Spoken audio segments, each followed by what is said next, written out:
बिस्मिल्लाहिर्रहमानिर्रहीम। मैं हूं यासिर, आप देख रहे हैं मेरा यूट्यूब चैनल। दोस्तों, आज की ये जो वीडियो है ये मैं बतौर यूट्यूबर नहीं बना रहा, बल्कि बतौर इमरान रियाज़ खान के फ़ैन होने की सूरत में बना रहा हूं।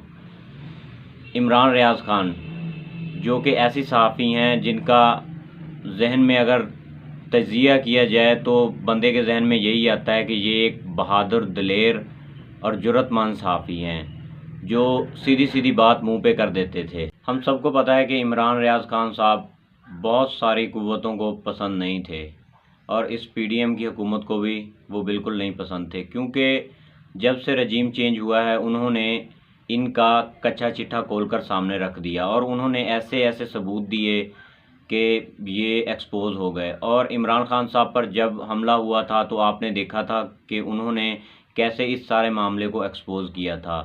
तो ये इसी वजह से इमरान रियाज़ खान को पिछले 1 साल से धमकियां मिल रही थी कि आपको उठा लिया जाएगा। वो बार बार हमें वीडियोस में बताते भी रहते थे कि उन्हें धमकियां मिलती है कि इस्लामाबाद मत आना, लाहौर मत आना, जगह पर मत आना, आपको उठा लिया जाएगा। तो फाइनली हुआ ये कि इमरान रियाज़ खान साहब सियालकोट एयरपोर्ट से गिरफ़्तार कर लिए गए। एसएचओ ने उनको गिरफ़्तार किया, फिर उनका केस लगा लाहौर हाई कोर्ट में। तो जब जज साहब ने उनसे पूछा कि आपने इमरान रियाज़ खान साहब को किस मामले में गिरफ़्तार किया है, तो उस जज ने कहा कि हमने तो इमरान रियाज़ खान साहब को गिरफ़्तार ही नहीं किया। तो फिर इमरान रियाज़ खान साहब की जो वीडियो थी गिरफ़्तारी की वो जज साहब के सामने पेश की गई। तो जज साहब ने जब वो सारी वीडियो देख ली तो फिर एसएचओ को मुअत्तल कर दिया गया। फिर डीपीओ के ज़िम्मे लगाया गया, डीपीओ सियालकोट के, कि उनको फ़ौरन पेश किया जाए 48 घंटों के अंदर। डीपीओ साहब को ये हुक्म दिया गया कि पाकिस्तान की तमाम इंटेलिजेंस अदारों से इस सब की तफसीलात लें और फिर पेश करें। फिर वो डीपीओ जाके गुजरांवाला में आईएसआई के दफ्तर में किसी से जाके मिलते हैं और वो बताते हैं कि मुझे यहाँ से पॉजिटिव इतलात आई हैं। फिर जज साहब ने कहा कि हर सूरत में उनको 48 घंटों के अंदर पेश किया जाए। तो अब डीपीओ ने उन्हें 48 घंटों के अंदर अंदर पेश करना है, चाहे जो कुछ मर्जी हो जाए। आपको पता है कि पाकिस्तान में जितनी भी साफ़ी बरादरी है, सबसे ज़्यादा जो फ़ैन फॉलोइंग है पाकिस्तान में, चाहे हो या पाकिस्तान से बाहर हो, वो इमरान रियाज़ खान साहब की थी। तो आज वो इस हालत में है कि उनका कहीं कुछ पता नहीं चल रहा। तो जो सीसीटीवी फुटेज आई है कि जब पुलिस ने उन्हें रिहा कर दिया था तो उसके बाद उन्हें कुछ लोग आते हैं जिन्होंने अपने मुंह ढांप रखे होते हैं और वो उन्हें एक वीगो डाले में बिठाते और वहाँ से ले जाते हैं। पाकिस्तान की कुछ कुव्वतों को उनसे मसला ये था कि वो हक और सच दिखाते थे। वो इमरान खान साहब और उनके बीच एक दीवार बने हुए थे। वो अपनी सहाफ़त के ज़रिए से उन तमाम लोगों को एक्सपोज़ कर रहे थे, तो जिसकी वजह से वो लोग भी बहुत परेशान थे। वो इस वजह से इमरान रियाज़ खान साहब को बारहा धमकियाँ देते थे।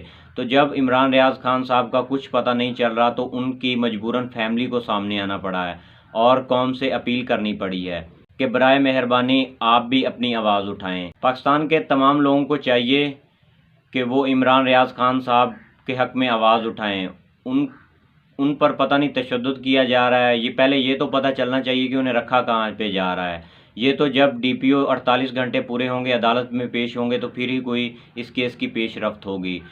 तो ये जो गिरफ्तारी है वो बिल्कुल ही गैर कानूनी है और उनको कम अज़ कम अपने दिफा करने का हक़ दिया जाए ताकि वो हाई कोर्ट में जाएं और जाकर अपनी बेगुनाही साबित करें। अगर कुछ लोगों को लगता है कि ये गलत हैं तो जब हाई कोर्ट में ये सारा मामला जाएगा तो फिर अगर वो वहाँ पर झूठे होते हैं तो वो गिरफ़्तार कर लिए जाएंगे दोबारा। अगर वो वहाँ पर सच्चे होते हैं तो फिर उनको रिहाई मिल जाएगी। लेकिन आपको पता है कि जब भी कोई कुव्वतें किसी इंसान को पकड़ती हैं तो वो केस इतना कमज़ोर होता है कि ठीक 2 या 3 दिन के अंदर जिस बंदे को गिरफ्तार किया जाता है उसको फिर रिहा करना पड़ता है इन लोगों को। ये तो कोई बात नहीं है कि अगर एक बंदा आपसे इख्तिलाफ़ राय रखता है तो आप उसको इस तरह गैर कानूनी उठा लें और उसका कुछ पता ही ना चले कि वो कहाँ पर है।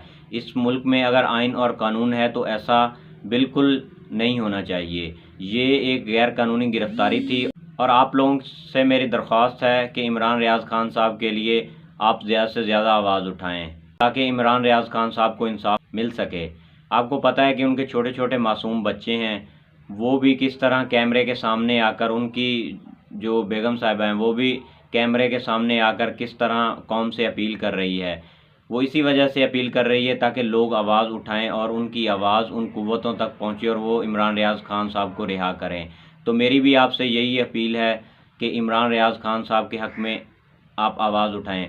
आपके चाहे जितने भी उनसे इख्तलाफात हों, लेकिन इस वक्त उनकी फ़ैमिली मुश्किल में है और वो ख़ुद मुश्किल में है। मुश्किल वक्त में किसी के लिए आवाज़ उठाना एक अच्छा अमल होता है। इसलिए मैं आपसे दरख्वास्त करता हूं कि आप अगर मोबाइल पर आवाज़ उठा सकते हैं तो मोबाइल पर आवाज़ उठाएं। अगर आप एहतजाज करके आवाज़ उठा सकते हैं तो एहतजाज करके आवाज़ उठाएं। आप आवाज़ उठाएं ताकि कल किसी और के साथ ऐसा ना हो। एहतजाज अहसन साहब जो कि बड़े वकील हैं पाकिस्तान के, उन्होंने कल मीडिया से बात करते हुए ये कहा है कि ये लोगों के हमले से पहले कोर कमांडर हाउस था, अब इसको जिनाह हाउस बना दिया गया है। तो पहले ये पता किया जाए कि ये हमला कोर कमांडर हाउस के घर पर हुआ कैसे। पूरी की पूरी बटालियन होती है कोर कमांडर हाउस के पास, लेकिन जब पीटीआई वर्कर्स ने हमला किया तो उस वक्त वो बटालियन कहाँ थी और कोर कमांडर साहब कहाँ थे। इसका मतलब कि ये हमला पहले ही प्री प्लान्ड किया गया है। और उन्होंने कहा है कि जो पुलिस वाले ड्यूटी पर मामूर थे उस वक्त, उनको गिरफ्तार करके पूछताछ करनी चाहिए कि ये हमला किस तरह हुआ और आपने रोका क्यों नहीं इसको। हालांकि 2000, 3000 या 4000 बंदे को रोकना कोई इतना बड़ा काम नहीं है, लेकिन उन्होंने कहा है कि मुझे इस चीज़ का खदशा है कि इन प्रोटेस्टर्स के दरमियान कुछ शरपसंद लोग शामिल किए गए और फिर कोर कमांडर हाउस पर हमला करवा दिया गया। आपको पता है कि आपने भी कुछ वीडियोस देखी होंगी कि जिसमें जो यास्मीन राशिद साहिबा का काफ़िला है वो उसमें यही ऐलानात कर रही हैं कि आपने कोर कमांडर के गेट के पास भी नहीं जाना। तो फिर ऐसा अचानक क्या हुआ कि लोग इतने भड़क उठे और कोर कमांडर के घर पर ही हमला कर दिया उन्होंने। 9 मई के वाक़यात के बाद पीटीआई की लीडरशिप को मुसलसल गिरफ्तार किया जा रहा है। पीटीआई की लीडरशिप ही नहीं बल्कि पीटीआई के कारकुनान को भी अरेस्ट किया जा रहा है। 5000 के करीब तकरीबन कारकुनान गिरफ्तार हो चुके हैं और भी छापे मारे जा रहे हैं उनको गिरफ्तार करने के लिए। और पीटीआई की जो लीडरशिप इमरान खान साहब के अलावा वो तमाम गिरफ्तार हो चुकी है। आपको पता है कि शाह महमूद कुरैशी और असद उमर को भी गिरफ्तार कर लिया गया और फवाद चौधरी को आपने देखा होगा कि कल उनके साथ क्या हुआ कि वो इस्लामाबाद हाई कोर्ट से बेल कराकर बाहर आए और फिर पुलिस ने उन पर धावा बोल दिया और उन्हें वहाँ से गाड़ी से निकलकर हाई कोर्ट की तरफ भागना पड़ा। तो उनका मजाक भी बहुत बना, लेकिन उन्होंने जो काम भी किया है बिल्कुल ठीक किया है। लोग तो मजाक करते रहते हैं, लेकिन आपको पता नहीं कि ये लोगों के साथ किस तरह ज़्यादती कर रहे हैं और लोगों पर तशद्दुद कर रहे हैं, जिसकी वजह से उनको इस चीज़ का इल्म था। क्योंकि आप बाहर बैठे हुए हैं, हमको तो नहीं पता ये लोग क्या कर रहे हैं उनके साथ, उनको पता है। इसी वजह से वो भागे हैं और हाई कोर्ट में उन्होंने जाकर इस चीज़ का मामला उठाया और फिर उन्हें 2-3 दिन के लिए बेल मिल गई है। और आपको पता है खुर्रम शेर जमान कराची के ये पीडीएम की हुकूमत इस फस्तायत पर उतर आई है कि उसका होटल ही बंद कर दिया इन्होंने।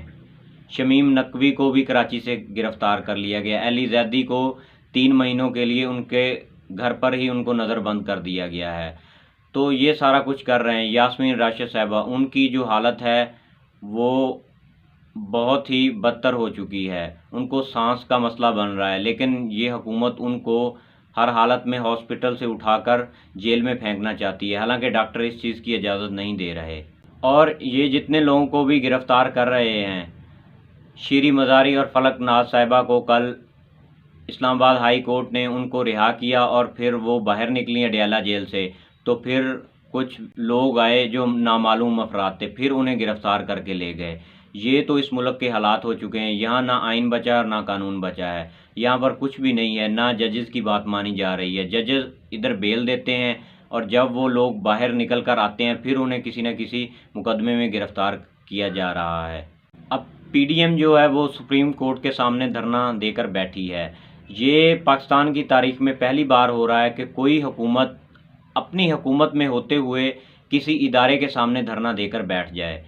तो इससे पहले ये इस तरह की मिसालें नहीं मिलती। आप देख लें कि ये अपने आप को इलेक्शन से बचाने के लिए सुप्रीम कोर्ट के सामने धरना देकर बैठे हैं, ताकि सुप्रीम कोर्ट ये ना कह दे कि इलेक्शन करवाओ और इन पर तो इन्हें अदालत ना लगा दे। तो जिसकी वजह से ये सुप्रीम कोर्ट के सामने धरना देकर बैठे हुए हैं, और सुप्रीम कोर्ट भी तहम्मुल का मुजाहरा कर रही है। वो इन्हें डिस्क्वालीफाई नहीं करना चाहती, क्योंकि उनको भी पता है कि अगर इन्हें आज डिस्क्वालीफाई कर दिया गया तो फिर ये आगे जाकर सियासी शहीद बनने की कोशिश करेंगे और सारा मलबा अदालतों पर डाल देंगे। तो इनको ज़रा भी परवाह नहीं है। ये इतने खुदगर्ज लोग हैं कि ये हर चीज़ में अपना ही मफाद देखते हैं। आप देख लेंगे ये पीटीआई के साथ कितनी ज़्यादती कर रहे हैं, चाहे लीडरशिप हो चाहे कोई आम कारकुन हो, तो ये कितनी ज़्यादती कर रहे हैं। तो ये तो आए थे मईशत ठीक करने के लिए, तो फिर देख लें आप मईशत कहाँ ठीक हुई है। ये सिर्फ़ और सिर्फ अपना इंतकाम लेने आए थे और वो ये पूरा कर रहे हैं। और जो लोग इनको सपोर्ट कर रहे हैं उन पर भी अफसोस होता है कि कल यही लोग जब आपको आंखें दिखाएंगे तो फिर आपको भी पता चल जाएगा कि ये लोग कैसे थे। क्योंकि जैसे ही ये हुकूमत से बाहर निकलेंगे ये फिर इन्हीं इदारों को लताड़ना शुरू कर देंगे, क्योंकि इनका तो पुराना वतीरा रहा है कि जब हुकूमत में होते हैं तो ये इदारों का भरपूर साथ देते हैं, लेकिन जब हुकूमत से निकल जाते हैं तो फिर ये अदारों पर चढ़ाई कर देते हैं। लेकिन ये पहली बार हो रहा है कि ये सुप्रीम कोर्ट पर हुकूमत में होते हुए हमलावर हुए पड़े हैं। तो देखते हैं कि इस पर क्या बनता है। अपना बहुत सारा ख्याल रखिएगा, मेरे चैनल को सब्सक्राइब कर दें, मेरी वीडियो को शेयर कर दें, बेल आइकन को दबा दें ताकि हर आने वाली वीडियो आप तक पहुंचती रहे।